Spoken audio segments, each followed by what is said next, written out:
Hello everyone, कैसे हैं आप लोग? एकदम बढ़िया। स्वस्थ रहिए, मस्त रहिए और पढ़ाई में व्यस्त रहिए। मैं दिग्विजय सिंह आपके अपने YouTube channel Digvijay commerce classes पर इनकम टैक्स की पूरी एक सीरीज़ लेके आ रहा हूँ। आप ग्रेजुएशन लेवल में सबसे बेस्ट सब्जेक्ट, मोर प्रॉफिटेबल और सबसे ज़्यादा एग्ज़ाम में, जैसे यहाँ बीकॉम के लिए आप पढ़ रहे हो तो बीकॉम में एक अनिवार्य विषय के रूप में आपको इनकम टैक्स पढ़ना पड़ता है। हर यूनिवर्सिटी में है और सब जगह सेम है। Awadh university, Allahabad state university, Allahabad university और आगे चल रहे जाइए लखनऊ यूनिवर्सिटी, कानपुर यूनिवर्सिटी, कोई भी हो, हर जगह आपको इनकम टैक्स मिलेगी। आगे चलते हैं तो इनकम टैक्स बहुत कम अवेलेबल मिलेगा ऑनलाइन प्लेटफॉर्म पर। एकेडमिक पढ़ाई इनकम टैक्स की नहीं है। हम ऑनलाइन प्लेटफॉर्म पर पूरा इनकम टैक्स, जो कि आपको बीकॉम, आगे चलिए आप MBA, CA, ICA, मतलब जो भी आप कॉमर्स के क्षेत्र में अगर जुड़े हैं तो आपको इनकम टैक्स हर जगह मिलेगा। कुछ नहीं है बेटा, एकदम इजी है इनकम टैक्स। आपके मस्तिष्क पे ये गलत बातें डाल दी गई हैं कि इनकम टैक्स बहुत कठिन होता है। कुछ नहीं, जस्ट फन। आराम से एकदम इजी तरीके से मैं आपको समझाऊंगा। कुछ नहीं करना आपको, बस सिर्फ आप मेरे वीडियो देखिए। मैं आपके मस्तिष्क में इनकम टैक्स की पूरी एक तूफान ला के रख दूंगा, ये मेरा प्रॉमिस है। और आप सिर्फ इतना प्रॉमिस करिए, आप इस YouTube channel Digvijay commerce classes को सब्सक्राइब करिए। चलते हैं बच्चों, आज है introduction of income tax. Income tax आया कैसे, क्यों आया और कब आया, इस बात का जिक्र करते हैं। हम अगर हिस्टोरिक बैकग्राउंड पे जाएं तो 1857 में मंगल पांडे की क्रांति हुई, जो भारत की आज़ादी के सिलसिले में कहा जाता है कि पहली क्रांति उसे कहा जाता है। 1857 की क्रांति हुई और उस समय हमारे देश पे अंग्रेज़ों का शासन था, तो अंग्रेज़ों को बहुत ज़्यादा नुकसान उठाना पड़ा उस क्रांति के परिणाम स्वरूप।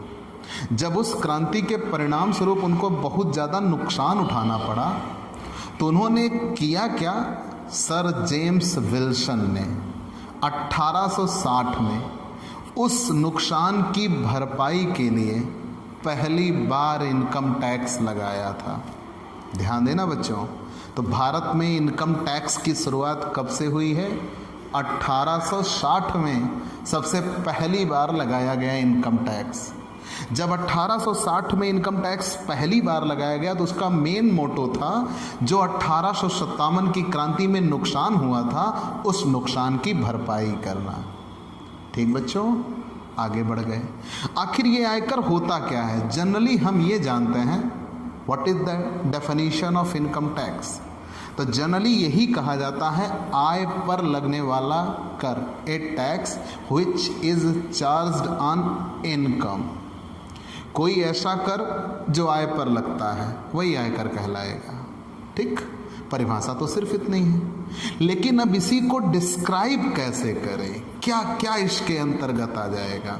और बच्चों इसमें सिर्फ इतना होता है, इनकम टैक्स में आपके लिए सबसे बड़ी चीज़ खुद आप होंगे और आप रेगुलर रहिए। जब आप रेगुलरिटी बनाएंगे तो इनकम टैक्स आपको चुटकियों में आ जाएगा। ठीक, सिर्फ रेगुलरिटी। मैं आपको एक एक टॉपिक, एक एक कंटेंट याद करा दूंगा। तो मैंने ये कहा इंट्रोडक्शन में कि इनकम टैक्स जब लगाया गया तो इनकम टैक्स लगाने के पीछे मेन मकसद ये था कि 1857 में जो क्रांति हुई उस क्रांति के परिणाम स्वरूप नुकसान हुआ, उस नुकसान की भरपाई करने के लिए सबसे पहले इनकम टैक्स लगाया गया। मान लिया। लेकिन जब उस नुकसान की भरपाई हो गई, सर जेम्स विल्सन ने लगाया था, जब उस नुकसान की भरपाई हो गई तो सरकार आज तक इसको छोड़ नहीं पाई। ये सरकार की आय का एक ऐसा फिक्स्ड सोर्स है जो कभी समाप्त नहीं होगा। भाई देखिए, जितने लोग अमीर हैं, लेवल की बात की जाती है, जैसे इनकम टैक्स का भी आप आगे रूल पढ़ोगे कि जिनकी इनकम 2,50,000 तक है वो टैक्स नहीं देंगे, जिनकी इनकम 2,50,000 से ज़्यादा है वो टैक्स देंगे। तो मतलब जो 2,50,000 के ऊपर है टैक्स दे रहे हैं, देंगे भी। लेकिन ऐसे मान लो एक ऐसा तो घटना चक्र होगा नहीं कि सारे जो 2,50,000 से ज़्यादा कमाने वाले हैं सब चले जाएंगे, ऐसा तो बिल्कुल नहीं होगा। चलो मान लिया हो भी गया तो लेवल को घटा लिया जाएगा, हम 2,50,000 से और कम कर लेंगे। मतलब ये गवर्नमेंट को एक ऐसा रिसोर्स मिल गया है इनकम का कि जो टॉप पे है, आप इससे गवर्नमेंट को हमेशा इनकम होगी। दूसरी बात, अभी कुछ वर्षों तक पहले, जैसे जब सेवा चार्ज आया, सर्विस टैक्स आया, उसके पहले तक इनकम टैक्स टॉप पे था। गवर्नमेंट की रेवेन्यू का सबसे बड़ा जरिया क्या था? इनकम टैक्स था। ठीक, ये सब बातें हैं इंट्रोडक्शन ऑफ इनकम टैक्स, या यूं कह लीजिए इंडिया में ओरिजिन ऑफ इनकम टैक्स की बात कर लीजिए। ठीक, हम चलते हैं आयकर शब्द पर। आयकर, इनकम टैक्स, दो शब्दों से मिलकर बना है, आय और कर। मतलब आप ऐसे कहिए आय प्लस कर, दोनों अलग अलग होते हैं बच्चों। इनकम अलग है, टैक्स अलग है। चलिए पहले हम टैक्स पढ़ लेते हैं। और एक बात याद रखना बच्चों, इनकम टैक्स में एक कॉमन डेफिनेशन है। कॉमन डेफिनेशन ये है कि किसी की कोई डेफिनेशन नहीं है। सबसे इजीएस्ट टॉपिक यह है कि इसकी कोई डेफिनेशन नहीं, इसकी नहीं, इनकम टैक्स में किसी चीज़ की कोई डेफिनेशन नहीं है। तो जो भी डेफिनेशन बनेगी वो रूल एंड रेगुलेशन होंगे। तो हम आते हैं यहाँ पे, आयकर, इनकम टैक्स दो शब्दों से मिलकर बना है, आय और कर। तो पहले हम कर जानते हैं, कर कहते किसे हैं? तो कर एक अनिवार्य अंशदान होता है। Tax is a compulsory contribution.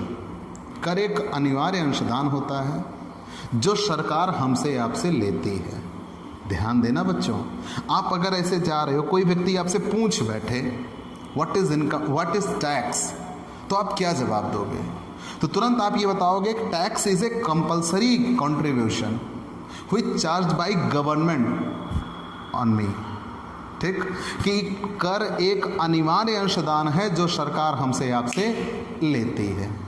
अब आपके दिमाग में ये बात बनी, भाई सरकार हमसे ले रही है, क्यों ले रही है, क्यों दें हम टैक्स? नहीं देंगे। मन में बात तो ये आएगी कि कर एक अनिवार्य अंशदान है जो सरकार हमसे आपसे लेती है। तो आपने क्वेश्चन बनाना, क्यों लेती है? तो जवाब ये आया क्योंकि सरकार हमारे आपके ऊपर खर्च करती है। जब सरकार हमारे आपके ऊपर खर्च करती है तो सरकार को खर्च करने के लिए पैसा चाहिए, और सरकार को खर्च करने के लिए जब पैसा चाहिए तो सरकार की पैसे प्राप्ति का एक सबसे बेस्ट जरिया है इनकम टैक्स।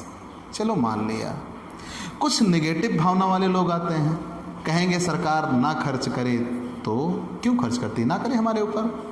तो भैया हमारे यहाँ प्रजातंत्र है, डेमोक्रेसी, और हमारे यहाँ गवर्नमेंट की डेफिनेशन में है to the people, by the people, for the people. जनता की, जनता के लिए और जनता द्वारा है। जब जनता की सरकार है, जनता के लिए है और जनता द्वारा बनाई गई है तो डेफिनेट है गवर्नमेंट हमारे आपके ऊपर खर्च करेगी ही करेगी।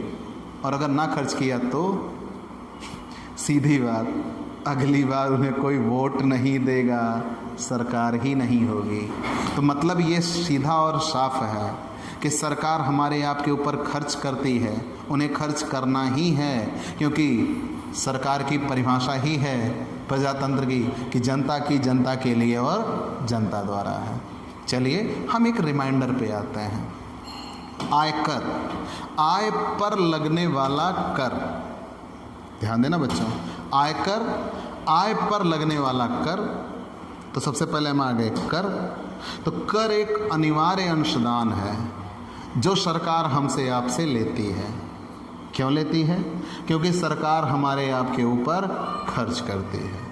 जब सरकार हमारे आपके ऊपर खर्च करती है तो उस खर्च को करने के लिए उसके पास पैसा होना चाहिए, और पैसे प्राप्ति का सबसे बड़ा जरिया क्या है सरकार के लिए? इनकम टैक्स है, जो कभी समाप्त नहीं होगा। चलो मान लिया, सरकार क्यों खर्च करती है? क्योंकि हमारे यहाँ डेमोक्रेसी है और उसमें कहा गया है to the people, by the people, for the people. Government है, खर्च करना ही होगा। चलो कुछ एक्स्ट्रा बताते हैं बच्चों। मतलब यह सरकार खर्च करती है, आपने ये कह दिया। कहाँ खर्च करती है? सरकार कितना भी खर्च कर ले, वो दो जगहों पर खर्च करती है। दो मदें हैं उसके लिए। कौन कौन सी? फॉर डेवलपमेंट, फॉर सेफ्टी, विकास और सुरक्षा पर। सरकार अपनी कुल आय का 30% डेवलपमेंट कामों पे लगाती है, जैसे सड़क, नहरें, तालाब, बिजली, ये सब चीज़ें जो डेवलपमेंट वर्क आते हैं उन पे सरकार कितना खर्च करती है? अपनी कुल आय का 30% खर्च करती है। और सरकार अपनी आय का कुल 70% सेफ्टी पर्पज पर खर्च करती है। अपनी कुल आय का 70% सेफ्टी पर्पज पर खर्च करती है। ध्यान देना बच्चों। तो जब सरकार इतना खर्च करती है तो खर्च करने के लिए पैसा चाहिए, और सरकार को पैसा कमाने का सबसे बड़ा सोर्स क्या बनता है? इनकम टैक्स बनता है। क्यों? क्योंकि हमारे आपके ऊपर खर्च कर रही है, तो इनडायरेक्ट वे में वो कहीं ना कहीं हमसे आपसे पैसा लेगी। चलो मान लिया। अब हमें जानना है टाइप्स ऑफ टैक्स, कि टैक्स कितने टाइप के होंगे। तो बेसिकली टैक्स दो टाइप के होते हैं, डायरेक्ट टैक्स, इनडायरेक्ट टैक्स। क्या डेफिनेशन बनी? डायरेक्ट टैक्स किसे कहते हैं? ध्यान देना बच्चों। डायरेक्ट टैक्स की डेफिनेशन क्या बनी? तो डायरेक्ट टैक्स की डेफिनेशन में ये कहा गया है, एक एक बात याद रखिएगा, कि जब incident of tax and impact of tax is the same person, incident of tax and impact of tax is the same person, is called direct tax. जब कराघात और करापात दोनों एक ही व्यक्तियों पर हो तो उसे प्रत्यक्ष कर कहा जाता है। ठीक, ये तो कॉमर्शियल लैंग्वेज थी कि जब कराघात और करापात दोनों एक ही व्यक्तियों पर हो उसे प्रत्यक्ष कर कहते हैं, मान लिया। लेकिन ये कराघात, ये करापात होता क्या है? ठीक,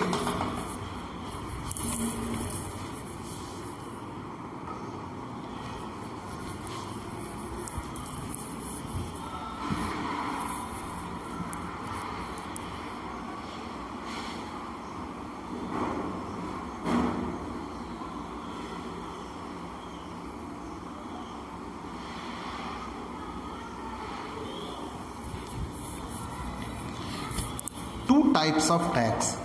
डायरेक्ट टैक्स, जब कराघात और करापात दोनों एक ही व्यक्तियों पर हो तो उसे प्रत्यक्ष कर कहते हैं।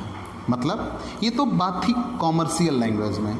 अगर इसे हम बेसिक कॉन्सेप्ट में समझें तो मतलब कराघात कर का लगना, करापात कर का चुकाया जाना। तो जिसके ऊपर कर लगे उसके द्वारा ही कर चुकाया जाए, मतलब वो शिफ्टिंग ना कर सके उसे ही प्रत्यक्ष कर कहते हैं। मतलब मेरे ऊपर कर लगा तो मेरे द्वारा ही कर का भुगतान किया जाएगा, मेरी ओर से कोई दूसरा व्यक्ति उस कर का भुगतान नहीं कर सकता। जब शिफ्टिंग ना हो सके उसे प्रत्यक्ष कर कहते हैं। मतलब कराघात और करापात दोनों एक ही व्यक्तियों पर हो। Incident of tax and impact of tax is the same person, is called direct tax. और इनकम टैक्स एक डायरेक्ट टैक्स होता है। तो सीधा मतलब ये बना कि जिसके ऊपर इनकम टैक्स लगता है उसको ही चुकाना पड़ता है, उसकी ओर से कोई दूसरा व्यक्ति इसको चुका नहीं सकता। आपको एग्जाम्पल देता है। सपोज करिए ये मार्कर जब ये बनाने की बात की गई तो सबसे पहले एक प्रोड्यूसर था बनाने वाला। उसने जब ये सामान खरीदा तो इसके लिए मटेरियल खरीदे होंगे, तो वो MRP था, with inclusive of all taxes. उसने MRP चुकाई तो टैक्स दिया ना। जब सामान बन के तैयार हुआ उसने डीलर को बेच दिया, उसने डीलर से टैक्स वसूल लिया। डीलर ने क्या काम किया, उसको फुटकर विक्रेता रिटेलर को बेच दिया, उसने फुटकर विक्रेता से टैक्स वसूल लिया। और फुटकर विक्रेता ने इसी प्रोडक्ट को कंज्यूमर को दिया, उसने कंज्यूमर से टैक्स ले लिया।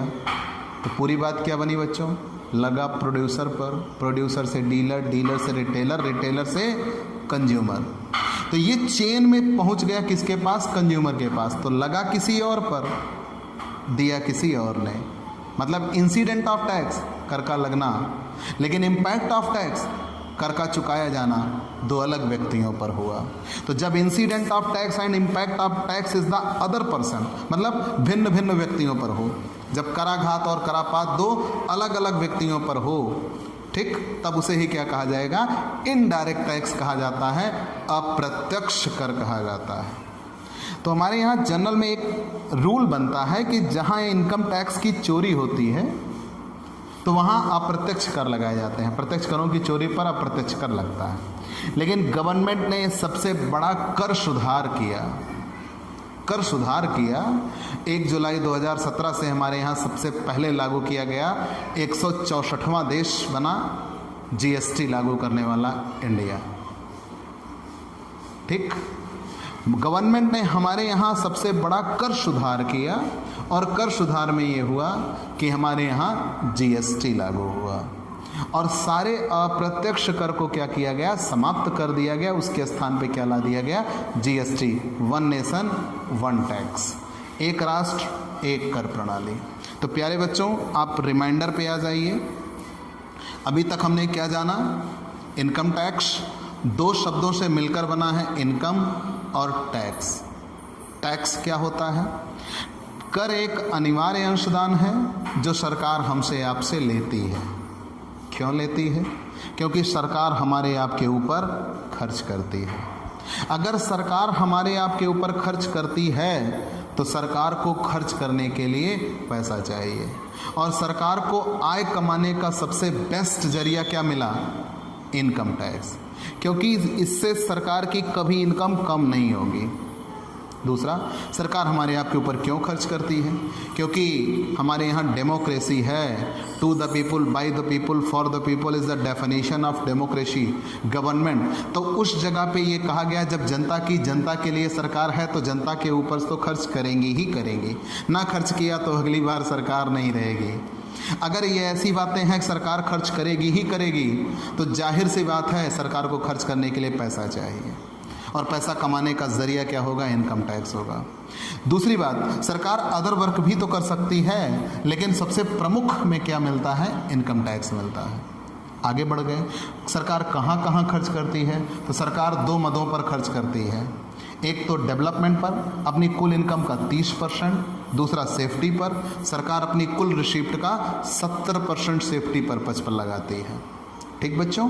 आगे बढ़ गए, व्हाट इज, मतलब how many types of tax, तो हमने 2 टाइप्स ऑफ टैक्स बताए जो बेसिक हैं, बाकी तो और आपको मिलेंगे, प्रोग्रेसिव, रिग्रेसिव, फिर प्रोपोर्शनेट, कई मिल जाएंगे, लेकिन ये जो बेसिक हैं टाइप्स वो 2 होते हैं, direct and indirect. When incident of tax and impact of tax is the same person, जब कराघात और करापात दोनों एक ही व्यक्ति पर हो, मतलब वो शिफ्टिंग ना कर सके, मोड़ ना सके, छोड़ ना सके, विवर्तित करना कहा जाता है। ना मोड़ सके ना छोड़ सके, मोड़ना उसे कोई दूसरा दे देगा, छोड़ना उसे नहीं देंगे। तो जब कभी कोई ऐसा काम हो कि incident of tax and impact of tax is the same person, तो उसे डायरेक्ट टैक्स कहेंगे, मतलब जिसके ऊपर कर लगा वही कर चुकाएगा। इनडायरेक्ट टैक्स किसे कहेंगे, जब कराघात और करापात दो अलग व्यक्तियों पर हो, मतलब कर का लगना किसी अन्य व्यक्ति पर, कर का चुकाया जाना किसी अन्य व्यक्ति के द्वारा, तब उसे ही क्या कहा जाएगा, अप्रत्यक्ष कर कहा जाएगा। तो इनकम टैक्स एक प्रत्यक्ष कर होता है, income tax is a direct tax. हम तो थे आज इंट्रोडक्शन पर। प्यारे बच्चों, आपको हमारे वीडियोस कैसे लगे, आपका फीडबैक हमें और मजबूती देगा, ठीक। अगर आप कमेंट में हमारी कमियां या हमारी अच्छाइयां बताएंगे तो हमारे लिए और साहस होगा।